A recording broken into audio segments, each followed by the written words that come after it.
Today we are going to discuss NTA UGC NET 2020 questions from the area of legal aspects of business. So this is unit 9 in our syllabus. Unit 9 is actually legal aspects of business. Okay. So when you are taking this module, comparing to all other modules, this is a module which contains only the portions which is included in this particular module is comparatively lower in comparing with the other modules. Okay. So the content is also very much lower in comparing with the other modules, as it is a newly added topic. The questions from this particular area is direct question. Okay. So you can answer this question if you just know, if you have an overall idea about all these area, it will be very easy to score answers or score marks from this particular area. Okay. So we are moving on to the question. So this is a question which is on October 2020, shift 2. Match the items of list 1 with the items of list 2 and choose the correct chord of combination. So this is a match the following question, and here list 1 is saying about the different act. Okay, and what about list 2? It is about the date, the year in connected with this. Okay, so Indian Contract Act, Right to Information Act, Information Technology Act, Competition Act. So these are the different types of acts. What you have to do? You have to just match it with the given year. Okay. Now, when you are considering this particular area, we have a number of acts and you should know about the year of in connected with these acts also. Okay, when you are taking Indian Contract Act was on 1872. Okay, 1872. When you are taking Sale of Goods Act, that was on 1930. Sale of Goods Act on 1930. Negotiable Instrument Act was on 1881. See, the year is very, very important. Indian Contract Act 1872, Sale of Goods Act 1930, Negotiable Instrument Act 1881, Limited Liability Partnership Act is on 2008, Right to Information Act is about 2005, Information Technology Act is on 2000, and again Competition Act on 2002. The Companies Act 2013, which is similar to you, Companies Act 2013, as you need to study in your accounts area also. Then IPR, Intellectual Property Right Policy, was on 2016. Okay, so these are the important acts and the year in connected with this. Okay, so all these different acts and its years are very, very important. Okay, so if you are able to identify these acts and its year, you can directly answer this question. Okay, so if you are taking Indian Contract Act was on 1872, right? We already discussed A can be matched with 2, A2. What about Right to Information Act? Right to Information Act was on 2005, so B3. IT Act or Information Technology Act was on 2000, so C4. And what about Competition Act? That was on 2002, right? So when you are taking the options, we know that A is 2, A2. So you have two options with A2, option B and option D. So you can eliminate option A and option C as well. Then what about B? Right to Information is 2005. So B3. So A2, B3. There is only one option. And C4, Information Technology Act is on 2000 and D1, Competition Act on 2002. So the correct answer for this question is option D. Okay. Another question on shift 1 in October 2020. So this is an assertion reasoning question from the area of intellectual property right. So this is actually about trademark. Okay. So see, given below are two statements. One is labeled as assertion and other is labeled as reason. So assertion is trademark registration gives exclusive proprietary rights to the trademark owner.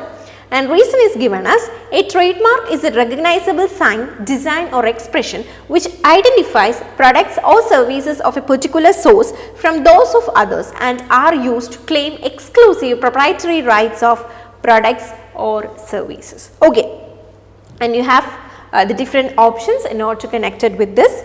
Okay. Now coming to trademark 1999. So what do you mean by this trademark? Trademark means it's a special sign or it can be a symbol which is just giving or which is just used to identify a particular goods or a a company. That means we can identify that particular company or its name with seeing a particular symbol itself. From that symbol itself we are able to identify the company or the goods. Okay, so they can be used, so it can be in the form of designs, pictures, signs or even expressions. All these can be all these are actually trademark. Okay, so why we are using, or why a company is actually using this trademark? In order to differentiate their products or their company with their competitors. Okay, so that's the purpose of this trademark, and it can be associated with your brand or product. So maybe they are showing that particular design or that particular expression or picture which is actually based on their own brand or the product. They are making such a trademark based on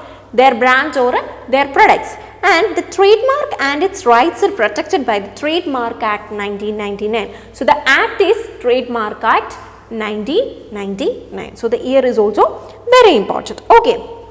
And what does this trademark gives? It actually gives a statutory protection. So it is actually giving a protection to that particular company, or the trademark is administered by the Controller of General of Patents, Designs and Trademark, a government agency which reports to the Department of Industrial Policy and Promotion, DIPP, under the Ministry of Commerce and Industry. So this trademark is actually giving a statutory protection against their sign or their symbol, whatever it is. Okay, so here it gets protection to trademark, right? One has to register trademark. So if you want to get this trademark, or if you want to get a protection for your trademark, what you have to do? You should register your trademark. Okay, so it prevents others from copying your mark and misrepresenting other products with your mark. So if you got registered your trademark, other means other competitors are not able to use or copy your images or your trademark. That's a benefit. Okay, if you haven't registered your trademark, others will use your symbols, and they may cheat people with that it is the product of the original company. So there is such an issues there. Okay, so if you are getting it registered under Trademark Act 1999, your symbols or your trademark will be protected from your competitors. Okay, so in a single word you can say that trademark helps the customers to recognize the brand and the brand value in one look. Okay, so it is very easy for the customer also to identify a particular company or a particular company's product. It is very easy for the customers, right? See here we have an example. The logo of a tick sign is for Nike. For Nike we know that it is a tick sign. So from just seeing the tick sign we are able to identify, okay, this is a brand. This is a branded product. This is a product of Nike. Okay, and if you are taking the case of this jumping wildcat, we are able to identify that this is a product of Puma, right? So these are the certain trademark which will helps the customers to identify the product. That is also very important, right? Okay. Now when you are taking this picture, you can see that these are the different trademark of different companies or institutions, right? So you are familiar with all these brands as well. Anyway, coming back to our question, NTA October 2020 shift 1, in this question the assertion is given as trademark registration gives exclusive proprietary rights to trademark owner. Whether it is giving any right to the owner regards to its protection, yes, the trademark is giving an exclusive right, a proprietary right. That means no others are able to use this particular trademark. Okay, that is right. Assertion is absolutely true. What about reason? A trademark is a recognizable sign, design or expression which identifies the product or services of a particular source from those of others and are used as a claim to exclusive proprietary rights of the products or services. As we already discussed that customers are customers are able to understand a product by seeing its sign or symbol, right? So this is actually, so if the trademark is actually a design or expression. Okay, so with that we are able to identify the company or the different institutions in connected with that particular brand. Okay, so here we know that this assertion is actually true, as it is giving an exclusive rights to the owner, and it's no other people or no other competitor is actually able to use. If they got registered their trademark, they are not able to copy the trademark of the other concern. Okay, and it is a recognizable sign or design or expression which identifies, that will helps to identify their products or services. So both this assertion and reason is actually true, right? And whether this reason has any connection with the assertion, yes, the reason is actually connecting with the assertion, because this is saying the explanation why it has a exclusive right. So this is actually it is used to claim exclusive proprietary rights of their products and trademark with the help of this Trademark Act. Okay, so both these are true, and this R is actually explaining A. So yes, option A, both A and R are true, and R is the correct explanation of A. This is the correct answer. Moving to another question, again NTA October 2020, shift 2. Statement 1, contract whose objects or consideration are unlawful are void. And statement 2, contract in restraint of legal proceedings are void.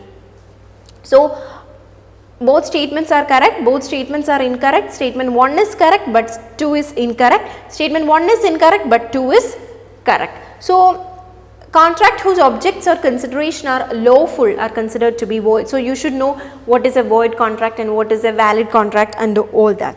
So for answering this question, you should know what do you mean by a void contract. So what is a void contract? Void contract means the contract which is not enforceable by law. You are not able to function with that particular contract. Okay, so that's a situation of void contract. See, as the name suggests, is a contract which fails to be enforceable by the court of law is said to be void contract at the time when it discontinues enforceability. So we are not able to enforce the activities which is expressed in this particular contract. Okay, such contract will be categorized as void contract. Okay, so what are the situation which makes a contract void, or what do you mean by this void? What are the types of this void contract? Okay, see, made by the competent parties. If there is a contract between incompetent party, that means if I am just making a contract with a minor or an unsound mind person, this is a situation of incompetency. Means they are not able to compete, or they are not competent to the contract. Okay, in such a situation it is an incompetent party. If I am getting a contract with a person, a minor person or a person with unsound mind, so all these are not at all a contract. All these will be considered as void contract. Okay, they are not enforceable by law. Has an unlawful consideration. If the consideration, the payment of the payment that we are making upon this contract is unlawful, then also this particular contract become void. Then concerns an unlawful object. If the object behind this particular contract is for something illegal or which is not enforceable by law, then also it become an void contract. Okay, and has no consideration on one side. If in a contract both these parties should get benefit, right? If there is only benefit for only for a particular party, so that is also considered as a type of void contract. Then if it restrict legal proceedings, if it's in any manner, if it is going to affect or if it is going to give any restriction on the legal proceedings of the country, then such contract is also considered as void contract. Then it incorporates a wager, gambling, bets, all these betting, gambling, all these are not at all considered as a valid contract. It is a void contract, like we are making some gambling or betting with our friends or some people, these are not considered to be a valid one. Okay, this is a void contract. Contingent upon happening of an impossible event, like we are making some predictions about this contingent activities, like if I am just saying that okay, this will happen in future day and such things, because happening is not an even one, that is an uneven one, it may or may not happen. So the contract which is based on such contingent event is also void. Okay, requires the performance of an impossible act. If it is about an impossible act, that means we are not able to do that particular act. Like if I am just making a contract with a person to sell my horse, okay, I will sell my house to you, but on before that date my house got died. Okay, if in that situation am I able to sell my horse as on the contract? No, this is because of impossibility, because the horse is no more, so how I can sell that to him? So that's a situation. So if there is impossibility of performance, then also it can become void contract. So let's take another example. Tina agrees to make an artistic painting for Joseph for adequate consideration. After a few days, Tina dies in a road accident. As the contract becomes impossible to perform, it becomes a void contract. So in this particular example, Tina agrees to make an artistic painting, okay, with Joseph, and he will provide adequate consideration for that particular painting. But what happens after a few days? Tina dies in a road accident. Whether she is able to give him the painting? No. In such a situation, this will become a contract, a void contract, right? Okay. Now coming back to question, statement 1, contracts whose objects or consideration are unlawful are void, right? If the object behind your contract or if the consideration in your contract is not valid or if it is unlawful, what will happen? This contract is considered to be a void contract. So statement 1 is absolutely true. What about statement 2? Contract in restraint of legal proceedings are void. Like if you are restraining or if you are making a restriction on the legal proceedings of country, then again it will become a void contract. Okay, as we already discussed about the various situation which makes a contract void. Okay, so both these statements are absolutely correct. So you can go for the which option? Option A, both statements are correct. Okay, so option A is the correct answer for this question. So in this video we discussed few important questions in 2020 exam. See, this is an area which from which you can expect a direct question. Okay, so it is easy to score marks from this particular area. You know that from every module you have 10 questions. Okay, so from legal aspects of business also you will get 10 questions, and if you have an overall idea about this chapter, so you are able to score at least 8 marks. Okay, so this is very important and you should focus on this module too, as the questions are very simple from this particular area. Okay, so I hope this video will help you for your preparation of NTA UGC NET and JRF. Happy learning. Thank you.